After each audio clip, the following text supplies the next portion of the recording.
this design practice module 12, we were discussing about concurrent engineering approaches in the last module, and we went through the deliberations of 2 successive meetings.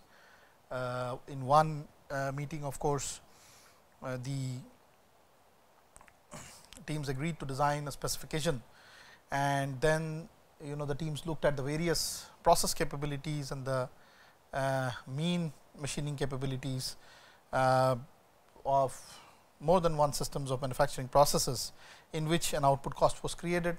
In the second meeting again, the quality and the purchasing departments who were still not satisfied with the amount of scrap generated, and also the unit cost, they basically wanted to do further deliberations by changing the tolerance limit to a slightly less tight or less slightly slack tolerance limit, and then in that event, as one could see, the unit output cost changed, it actually reduced because of that. So, we will just proceed ahead with another concurrent engineering team meeting 3. So, you can understand how this process at the very beginning, at the very outset, tries to balance the aspirations of all the so called team members in a cross functional mode, and how team meeting 3 one can actually in very limited steps be able to arrive at a final form of a design. Okay. So, in this particular team meeting, the cross functional multidisciplinary team compares the results of the 2 meetings and seeks reduction in the cost of manufacturing. Okay. So, the objective here is further reduction in the cost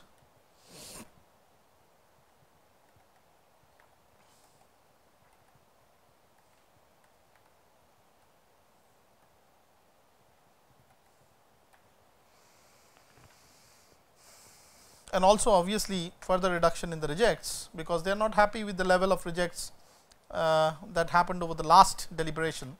So, further reduction in number of rejects.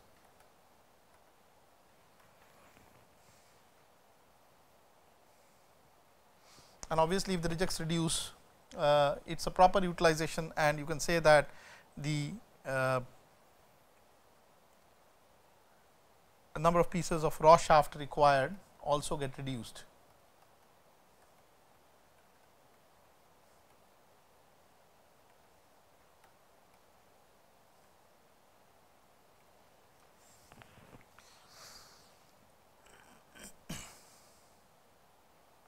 So, the marketing department comes up with a suggestion here and says that the customer is ready to pay more per unit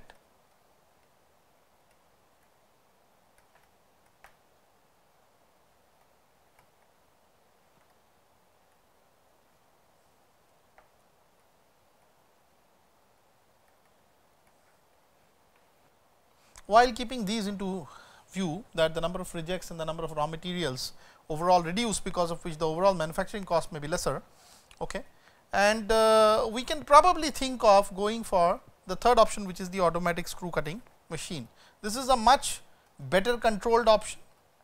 It has a much lower standard deviation. If you may recall, in this particular case, the standard deviation corresponding to an automatic screw cutting machine ASM comes out to be equal to 0.001. Okay. So, the sigma j in this particular case comes out to be 0.001. Mean, of course, is the same shaft dimension which was used in the earlier examples. So, the mean value for this whole manufacturing happens to be about 1 inch diameter. Okay. So, the j in this particular case is corresponding to the third option. Okay. So, that is how we define the mean and the standard deviation for this particular option, and we want to somehow calculate, we want to find out what is going to be the outcome of this particular decision of using the ASM. So, obviously, the unit processing cost of such a machine is very high. The unit processing cost here in this particular case comes out to be equal to $12 okay, per piece. So, other data are pretty much similar as previous meetings, and in this meeting the team wants to know. Go ahead, please. So, in this case, although the unit processing cost is more, it may happen that the overall reduction in the rejection may be higher, because of which the number of parts that you have to really machine may be lesser in order to get the required amount of parts for the manufacturing process.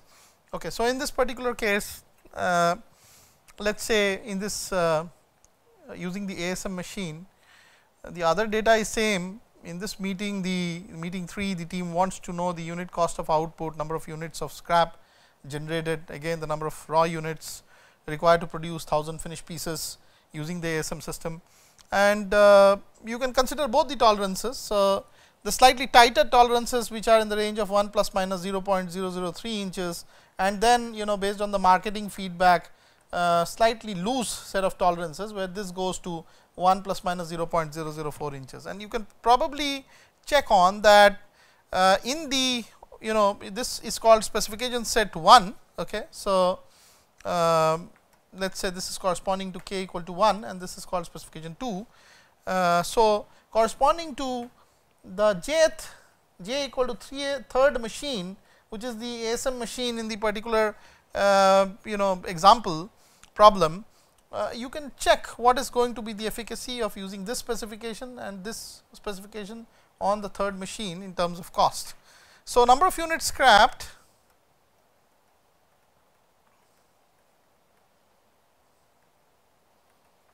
needs to be found out using the third machine on the first specification, okay, YS 31, and as you know, this is equal to KS 31 times of the output unit Y 031, and we can find out the KS again by looking into just the scrap fraction. Okay. So, you know that KS 31 is also the total scrap coefficient 31 divided by 1 minus scrap coefficient 31. Okay. So, in this particular case, we need to determine what is the scrap coefficient, and scrap coefficient can be found out again from the upper and the lower tolerance limit. So, in this case, corresponding to k equal to 1, the tolerance limits happen to be 1.003 inches and 0.997 inches.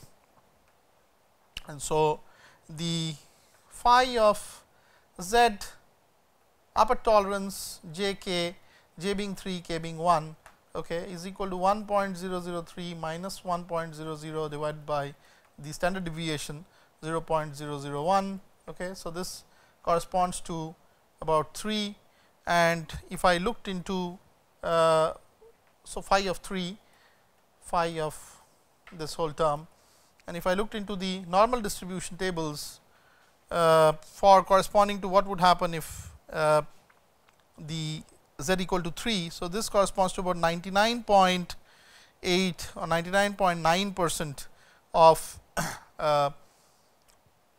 the values. Okay. So, it is almost about 0.1%, which is, you can say, the reject, because as you know, the rejects in this case is 1 minus phi z upper j k. I have explained to you in these last presentations about how this happens. This happens to be about close to 0.1%. Okay.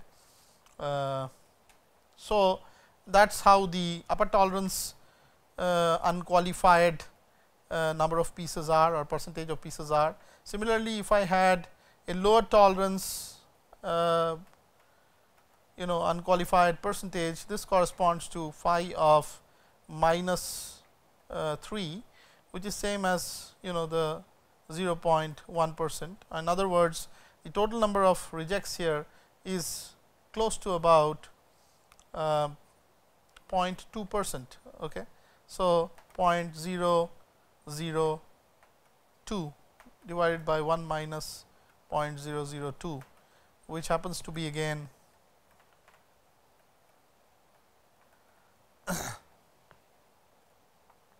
a very small percentage of almost 0.0027. Okay. So, that is how the KS31 is, and so this units number of units scrapped is actually equal to 0.0027 times of 1000, which is about 3. So, only 3 pieces are scrapped if you use the slightly tighter specification on the third machine, automatic screw cutting machine, and the number of raw units. Okay. So, let us find out the number of raw units needed.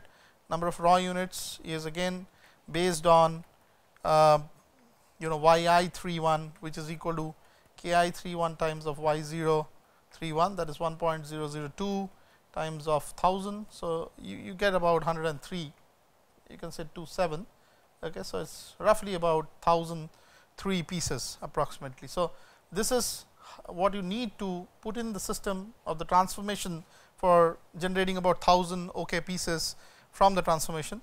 And if I calculate the unit output cost in the case, so the unit output cost in this particular case, which is x031, happens to be ki31 times of xi31 minus ks31 times of xs31 plus ki31 times the processing cost for the output level yi31. Okay. So, in this particular case, it is 1.0027 times of the cost of the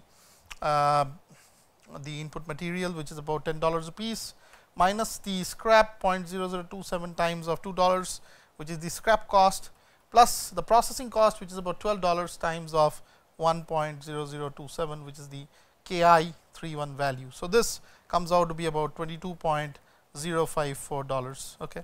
Similarly, if I wanted to look at the other set of specifications, that is corresponding to k equal to 2, which is 1 plus minus 0.004, slightly loose specifications. So, in this case, it would vary between 1.004, 0.996. So, you can actually find out for this particular tolerance limit, the value of Ks happens to be around almost 0. So, it is almost negligible in having a mean specification for j equal to 3 of 1 and sigma j equal to 3 of 0.002. Okay. So, it is as good as almost having 0.001. I am sorry, this is for the automatic screw machine, this is 0.001. So, it is as good as having almost 0 rejects. Okay. So, in that case, you can make both the purchase and quality departments happy, because you have almost null rejects. Okay. So, in this particular case, the KS32 is 0 and KI32 becomes equal to 1. And so, if I wanted to find out the number of scrapped units, okay. So, number of units scrapped comes out to be KS32 times of Y032, okay, or YO32. So, this is 0. Similarly, number of input units in this case would be KI32 times of Y032, which is actually 1000 pieces. So, exactly 1000 units would be produced from 1000 units sent into the transformation, and the unit cost in this particular case. Okay. So, the unit cost using the ASM case of output, which is x032, happens to be KI32 XI32 minus KS32 XS32 plus KI32 function of YI32, okay, which is 1.00 times of unit cost of the input, $10. So, it is 1.00 times of 10, that is the unit input cost, times of the scrap coefficient, 0 times of almost 0, there is no scrap, sorry, the scrap cost is $2, but there is no scrap. Okay. So, this component is 0, times of 1 times of processing cost, which is again $12 per piece. So, this happens to be about $20, $22 per piece. So, in the third meeting, what was found out is that if the customer is ready to pay a little more, and if you are able to use a tighter specification on a automatic screw cutting machine, which is the most precise machine, you can have a tighter specification, so that making the quality people happy, and you can have a relatively very low scrap, which can make the purchase department very happy, because it is not easy to get input shaft materials. Okay, that is the condition of the constraint, and still you can do the job in very close cost to what cost was projected on the other two, that is the engine and the turret lathe system. So, this decision making was actually resulted because of the initial participation of all the different members of the team, okay, of the concurrent engineering approach, in the concurrent engineering approach.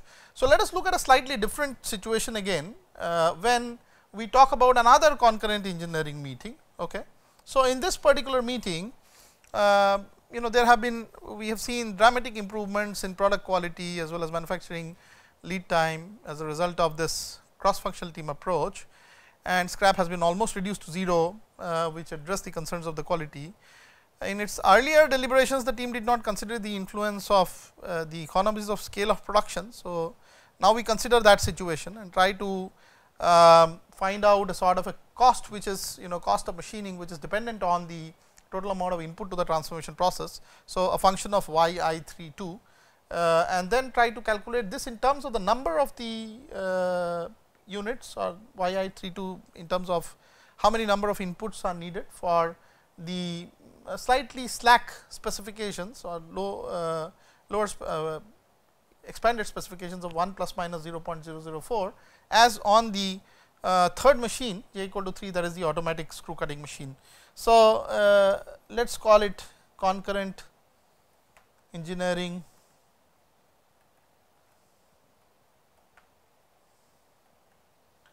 team meeting number 4, okay.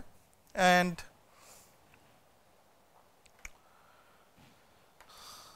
so, we consider afresh for the tolerance specification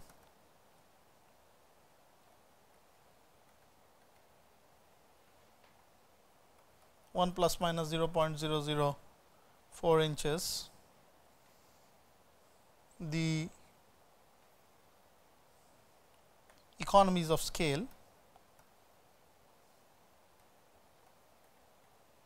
Let the processing cost depend on the input here as a function relationship $12 minus 0.003 yi32.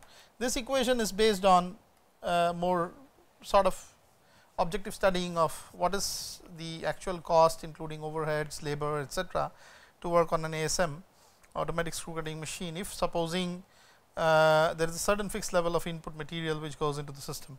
So, in this particular case, the processing cost per unit when manufacturing 1000 units is about 9. Okay. So, the processing cost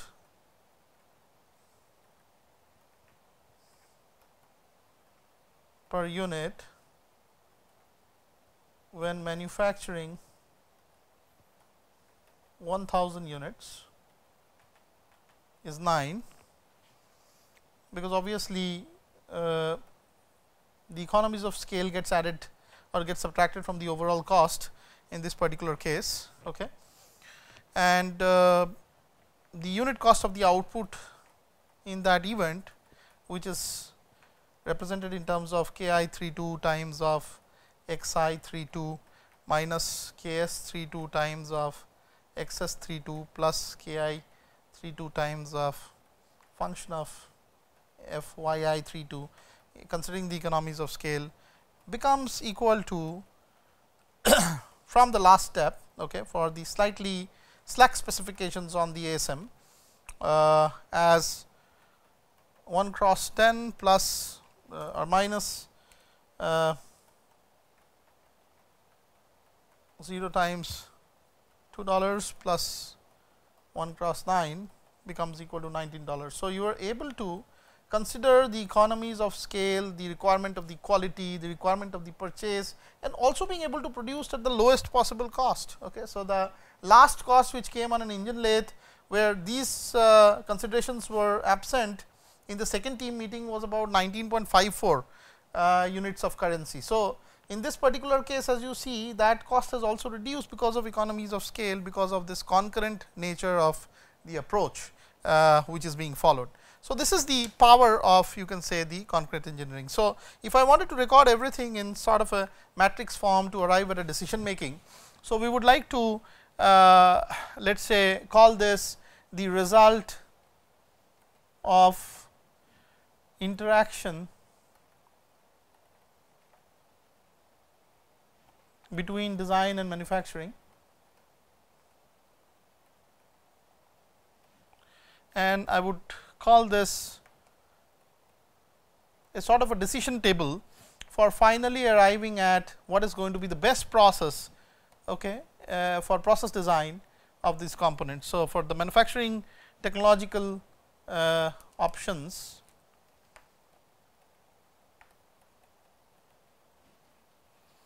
where we have tolerances in inches, okay, of two different kinds.